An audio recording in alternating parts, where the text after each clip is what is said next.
নবী সাল্লাল্লাহু আলাইহি ওয়াসাল্লামের কাছে একজন সাহাবী আসেন ইসলাম কবুল করতে।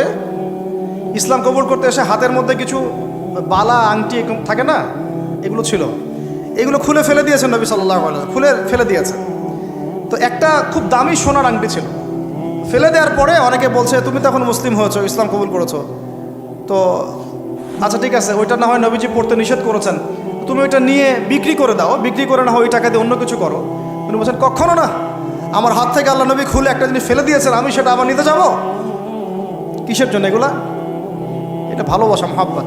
আল্লাহ পাক এটাই কোরআনে বলছেন যে কুল, আপনি হে নবী আপনি বলে দিন, ইন কুনতুম তুহিব্বুন আল্লাহ, তোমরা যদি আল্লাহকে মহব্বত করেই থাকো, আল্লাহকে সত্যিকার অর্থে ভালোবেসেই থাকো, ভালোবাসা দাবি করেই থাকো, ফাত্তাবিউনি, তাহলে নবীর আনুগত্য করো, ইউহিব্বুকুমুল্লাহ, তখন আল্লাহ তোমাদেরকে ভালোবাসবেন, ওয়া ইয়াগফির লাকুম যুনুবাকুম, তোমাদের সব গুনাহ আল্লাহ মাফ করে দিবেন, আল্লাহু গফুরুর রহিম। এই হলো ভালোবাসা। ভালোবাসা মানে কি?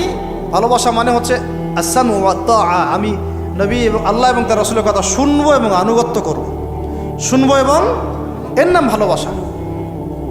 শুনবো আনুগত্য করব, তাহলে আমরা কি শুনবো কি আনুগত্য করব? আমাদেরকে প্রথমে কোরআন পড়তে হবে, কোরআনের অনুবাদ জানতে হবে, কোরআন অনুযায়ী জীবন করতে হবে, 5 ওয়াক্ত নামাজ পড়বো ইনশাল্লাহ, হালাল খাবো, যাকাত দিব, রমজানের সওম রাখবো, নবীর সুন্নাহ অনুযায়ী জীবনযাপন করব, এবং সুন্নাহ বিরোধী, কোরআন বিরোধী, ইসলাম বিরোধী কোনো কাজে আমি লিপ্ত হব না। এই তো ভালোবাসা।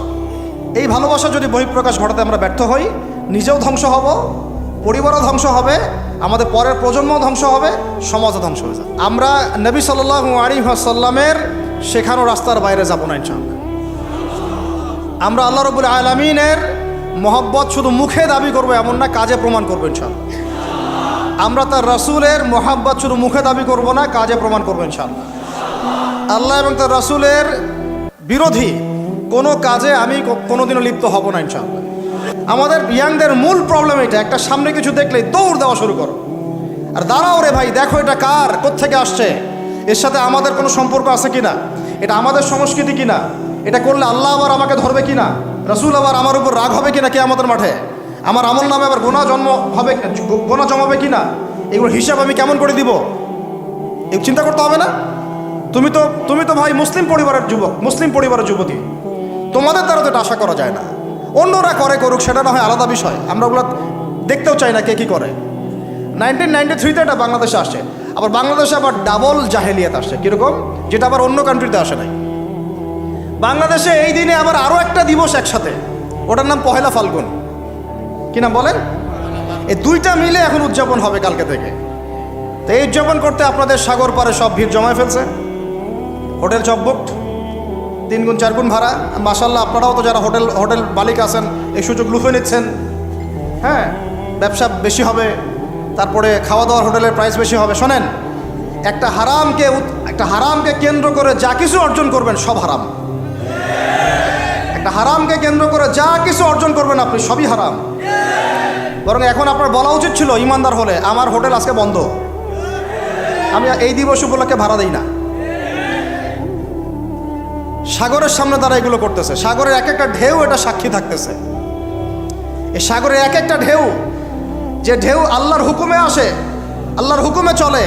আপনি ইমানদার মানুষ, আল্লাহর বান্দা, আল্লাহর মুমিন বান্দা, আপনার জন্য আল্লাহ সাগরের তলদেশে অসংখ্য নিয়ামত রিজিক দিয়ে দিয়েছেন, আমাদের জন্য দিয়েছেন, ওকে আমাদের অনুগত করে দিয়েছেন। দাঁড়ান আপনি তার সামনে, ও বিনয়ের সাথে আপনার পা ধুয়ে দিবে। সাগর বিনয়ের সাথে আপনার কি করবে? পা ধুয়ে দিবে। আর এই সাগরকে আল্লাহ যদি কোনোদিন বলেন এইখানে এরকম এই অশ্লীলতা হয়েছে, বেহায়াপনা হয়েছে, জেনা হয়েছে, ব্যভিচার হয়েছে, সমকামিতা হয়েছে, এই সাগর তুমি এই সমস্ত এলাকাবাসীকে ধ্বংস করে দাও, কি করবেন সেদিন? ঠেকাতে পারবেন? আমি কাউকে সন্তুষ্ট করার জন্য কথা বলছি না, আর কারো অসন্তুষ্টির পরও আমি করছি না। যেটা হক সেটা আমাকে বলতে হবে, কারণ যদি আমি না বলি ওই গজব আসলে আমি সদ্য ধ্বংস হয়ে যাব। আল্লাহ পাক চাইলে এক দিনের মধ্যে এমন সুনামি দিতে পারেন, পুরা কক্সবাজার কেন বাংলাদেশ পানির তলে চলে যেতে পারে। এই জায়গাকে বেছে নিছে এই জেনা দিবস পালন করার জন্য। চিন্তা করেন কার ক্যারেক্টার, কার আদর্শ এটা ফলো করতেছে।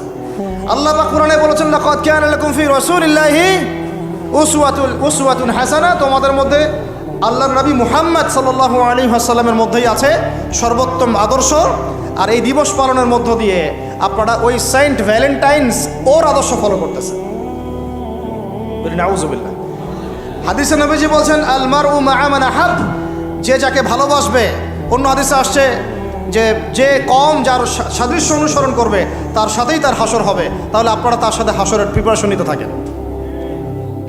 কার সাথে হাসর করতে চান চিন্তা করা যায়। আনাস রাদিয়াল্লাহু আনহু বলতেন যে আমি আল্লাহর নবীকে ভালোবাসি, আমি আবু বকরকে ভালোবাসি, আমি ওমরকে ভালোবাসি রাদিয়াল্লাহু আনহুম আজমাইন। যদিও আমার আমল তাদের মতো নয়, তারপরে আমি আশা করি এই ভালোবাসার খাতিরে আল্লাহ তাদের সাথে আমাকে হাসর করাবেন। চিন্তা করা যায়। আজকে একটা হাদিস পড়ছিলাম যে কিয়ামতের মাঠে শহীদরা পর্যন্ত ঈর্ষান্বিত হবে, নবীরা ঈর্ষান্বিত হবে একদল মানুষকে দেখে, যে আল্লাহ পাক তাদেরকে নূর দিবেন, চেহারা আলোকিত হয়ে থাকবে। তারা শহীদও হয় নাই, তারা নবীও ছিল না, বরং তারা তাদেরকে দেখে ঈর্ষান্বিত হবে। আল্লাহ পাক বলবেন এরা আমার সেই সব বান্দা যারা একে অপরকে মহব্বত করতো শুধু আমার সন্তুষ্টির জন্যে। আর আমরা জেনাকে মহব্বত নাম দিয়েছে। এখন আমি এই জায়গাটা থেকে একটু ভিতরে যাই। দেখেন 1993 সালে এটা চালু হওয়ার পর থেকে কি হলো, আসলে হলোটা কি দেখেন। হলো মানে কি, একটু মনোযোগ দাও আমার দিকে তোমরা ইয়াংরা।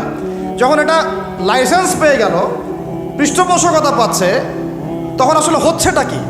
একটা জিনিস লাইসেন্স ছিল না, পৃষ্ঠপোষকতা ছিল না, মানুষ অল্প কিছু মানুষ করতো, সেটা আলাদা বিষয়। আর যখন একটা বিষয়ে মানে আপনি ঢাকঢোল পিটায়ে উদযাপন করতেছেন, তখন এটা একটা কি পেয়ে যায়, একটা আনুষ্ঠানিকতা পেয়ে যায়, একটা লিগালাইজড হয়ে যায় জিনিসটা। মনে হয় যে ওটাই মনে হয় করণীয়, ওটা যারা করছে না ওরাই মনে হয় ব্যাকডেটেড, এমন হয়ে যায় বিষয়টা। হলো কি তারপরে হলো ছেলে মেয়েদের ফ্রি একটা মিক্সিং শুরু হয়ে গেল। ছেলে মেয়ে মানে আল্লাহ পাক যে বলেছেন যে তোমরা দৃষ্টি নিচু করো, এটা যে কোরআনে আছে যে একটা গায়রে মাহরামের দিকে চোখ পড়লে যদি খারাপ চিন্তা চলে আসে চোখটা কি করো, নিচু করো, ছেলে হোক মেয়ে হোক। এই আয়াত কোরআনেই পড়ে থাকলো। চক্ষু নিচু করো তো দূরের কথা, চোখে চোখ রেখে এখন কিস করতেছে মনে করেন, বিষয়টা তাই না? কথা কি বুঝতে পারেন? আল্লাহ পাক কোরআনে বলছেন, আমি শর্ট করে বলতেছি যেটা আপনাদের টাইমটাও মানে একটা ফ্যাক্ট, আপনার বাসায় গিয়ে পড়ে দেখবেন। আল্লাহ পাক কোরআনে বলেছেন ওয়ালা তাকরাবা হাযিহিশ শাজারা। একটু বোঝার চেষ্টা করেন। এই কথাটা আল্লাহ পাক বলেছেন আমাদের পিতা এবং মাতাকে, আদম আলাইহিস সালাম এবং হাওয়া আলাইহিস সালামকে। দেখো তোমরা জান্নাতের সব জায়গায় ঘোরো, খাও, কোনো সমস্যা নাই। ওয়ালা তাকরাবা হাযিহিশ শাজারা, এই গাছে উঠবা না, কথাটা এমন না। এই গাছের পাতা ধরবা না, কথাটা এমন না। এই গাছের ফল টান দিও না, কথাটা এমন না। এই গাছের ছায়ায় বসিও না, কথাটা এমন না। আল্লাহ পাক বলছে ওয়ালা তাকরাবা, এই গাছের কাছেও আরো জোরে বলেন, এই গাছের কাছেও যেও না। ফল খাওয়া তো দূরের কথা, গাছে উঠা তো দূরের কথা, গাছের নিচে বসা তো দূরের কথা, কাছেও সেম কথা আল্লাহ পাক সূরা বনী ইসরাঈলের মধ্যে বলছেন ওয়ালা তাকরাবুজ জিনা, তোমরা জিনার কাছেও। বলা হয় নাই যে তুমি দেখা সাক্ষাৎ করো না, ভ্যালেন্টাইন্স ডে পালন করো না তথাকথিত, তুমি ওর হাত ধরো না, তুমি ওর দিকে খারাপ নজরে তাকিও না, তুমি ওকে কিস করো না, তুমি সব করো কিন্তু মানে বিশেষ কাজটা করো না, তার সাথে অন্তরঙ্গ মিলিত হয়েও না, এগুলো বলা হয়নি। কি বলা হচ্ছে? ওর কাছেও। আর আমরা এখন কাছে যেও না আল্লাহ কোরআনে বলেছেন, আর সমাজ বলতেছে এটাই হলো কাছে আসার গল্প। এটা কি কাছে আসার? তাহলে কোরআন একদিকে যাচ্ছে, সুন্নাহ একদিকে যাচ্ছে, আপনার ইসলাম একদিকে যাচ্ছে, আল্লাহ একদিকে, রাসূল একদিকে, সমাজ। তাহলে নিঃসন্দেহে এই সমাজের উপর আল্লাহর বরকত নাজিল হবে, আল্লাহর রহমত আসবে। এটা বোঝার চেষ্টা করেন। এরপরে কি হলো 93 পর থেকে ফ্রি মিক্সিং বেড়ে গেল। এখন দিবস পালন, আপনি তো পরিবারের পিতামাতাও মেনে নিচ্ছে যে আরে এটা তো ছেলেমেয়েরা এখন করেই, সমস্যা কি? ফ্রি মিক্সিং বেড়ে গেল। ফ্রি মিক্সিং বাড়া মানেই জেনা বাড়া। এখন অবৈধ সম্পর্ক বেড়ে গেল, কেউ এটাকে জেনা মনেই করবে না। জেনা হয়ে গেল সহজ, একদম সহজ। যেই জেনার কারণে সমাজে এমন মহামারী নেমে আসে, এমন রোগ নেমে আসে যেটা আগে কখনো ছিল না। কে টিকতে পারছে? ফেরাউন টিকতে পারছে? নমরুদ টিকতে পারছে? কে টিকতে পারছে পৃথিবীতে? আদ জাতি, সামুদ জাতি, কওমে নূহ, কওমে শুআয়ব, কে টিকতে পারছে? এখনকার 90 যারা ফেরাও, 90 নমরুদ, 90 আবু জাহেল, এরাও টিকতে পারবে? কোশ্চিন কালেও না। দেখেন তারপরে ফ্রি মিক্সিং বেড়ে গেল, প্রেমিক প্রেমিকা কপত কপতি, যুগল যুগল বিনিময়, যুগলবন্দি হচ্ছে। তারপরে জেনা বেড়ে গেল, পরকীয়াও বেড়ে গেল। জেনাও বেড়ে গেল, পরকীয়াও বেড়ে গেল। অথচ কোরআন বলছে জেনা করলে কোরআনের শাস্তি হচ্ছে 100 বেত্রাঘাত দিতে হবে। কতটা? আর ওইটা আপনি দিবস পালন করতেছেন এখন। আল্লাহ বলছেন এটা করলে 100 বেত্রাঘাত, আর 1 বছরের জন্যে ওই এলাকা থেকে নির্বাসন। এটা কোরআন বলছে, সূরা নূরের আয়াত 2 নম্বর 3 নম্বর আয়াত। এটা বলছে কোরআন, কথা বলছে এটা। আর সমাজ বলতেছে আসো আসো কাছে আসার গল্প, আরও জেনা করো। আল্লাহ বলছেন কাছেও যেও না, আমি বলছি এটাই কাছে আসার গল্প। এরপরে বাড়লো পরকীয়া, এর সাথে আরও বিভিন্ন সিরিয়াল, হিন্দি সিরিয়াল, এইটা স্টার জলসা, জি বাংলা দেখে দেখে আমাদের একদম মাথাটা খারাপ হয়ে গেল। বাসায় বউ, বাইরে আরও 3টা 4টা, বাসায় স্বামী, বাইরে 3টা 4টা। এই সমস্যাটা রেয়ার না, অনেক বেশি বেশি ঘরে ঘরে ঢুকছে এটা এখন। এই হলো আমাদের অবস্থান। এরপর আমরা দাবি করতেছি আমরা মুসলমান, আমরা মানে মরার সাথে সাথেই জান্নাতে চলে যাবো। চিন্তা করা যায়? আমরা দাবি করতেছি আমরা মুহাম্মদ সাল্লাল্লাহু আলাইহি ওয়াসাল্লামের উম্মত, আমরা তার হাতে হাউজে কাউসারও চাই, তার সুপারিশও মানে প্রত্যাশা করি, আর পুরো জীবনটা উপর থেকে নিচ পর্যন্ত তার বিরুদ্ধাচরণ করে চালাচ্ছি। এটা আমাদের দেশে 1993 থেকে শুরু হলো। ভালোবাসা মানে কি? স্বার্থ ত্যাগ করে তার স্বার্থ দেখা, তাই না? সম্মান, ভালোবাসার ডেফিনেশন কি? ভালোবাসা মানে কি? আমি আমার ওয়াইফকে ভালোবাসি, তার মানে কি আমি তার ইজ্জতের জিম্মাদার, তার দিকে চোখ তুলে কেউ খারাপ চোখে তাকাতে পারবে না। ভালোবাসি আমি তাকে, সে আমার, আমি তাকে অন্যের সামনে শো করতে পারবো না, সে আমার। ভালোবাসা মানে আমি তাকে বিশ্বাস করি, আমি তাকে কি করি?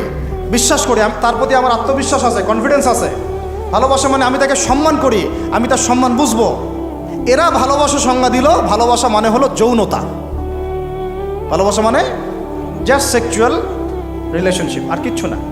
এরা যদি একে অপরকে সত্যি ভালোবেসে থাকে, তাহলে আগামীকাল এদেরকে বলেন যে জেনা মুক্তভাবে বিয়ে করে ফেলো দেখি, এদের মধ্যে 80% এটা করবে না। কারণ তাহলে ভালো যদি এতই বাসো, তা হাতটা ধরিও না তুমি। আল্লাহ পাক হাত ধরতে নিষেধ করছেন। তুমি পরিবারের মাধ্যমে প্রস্তাব পাঠাও, মোহর ফিক্স করো, করে বিয়ে করো। ভালোবাসো যদি, তাহলে তাকে নিয়ে সন্তুষ্ট থাকো, তার সম্মানবোধ রক্ষা করো, তার দায়িত্ব নাও। তার কি নিবা? দায়িত্ব নাও। ভালোবাসার ডেফিনেশন চেঞ্জ করেছে এরা। একটা মেয়েকে ভালো তুমি যদি বেশেই থাকো ছেলেটাকে, তাহলে তুমি তার সাথে কিভাবে এভাবে হারাম জেনায় লিপ্ত হতে পারলা? তোমার তো বলা উচিত ছিল যে আমি একজন মুসলিম মেয়ে, আমি এসব জেনাতে যাব না। আমাকে যদি আপনি পছন্দ করেই থাকেন, আমার বাবার কাছে প্রস্তাব পাঠান। সিম্পল। এরপর পরিবারের মাধ্যমে আহাদ হবে, তারপরে আমরা আক্ত হবে, সেখানে আমাদের মোহর থাকবে, সাক্ষী থাকবে, আল্লাহর কালিমা সাক্ষী রেখে আমরা বিয়ে করে ফেলব। এইগুলোর মধ্য দিয়ে ভালোবাসার ডেফিনেশন চেঞ্জ করে দেওয়া হবে। ভালোবাসার মানে যেটা ছিল সম্মান, ওটার নাম হয়ে গেল এখন যৌনতা। যৌনতা ছাড়া কোনো কিছুতে তারা এখন বিশ্বাসী না।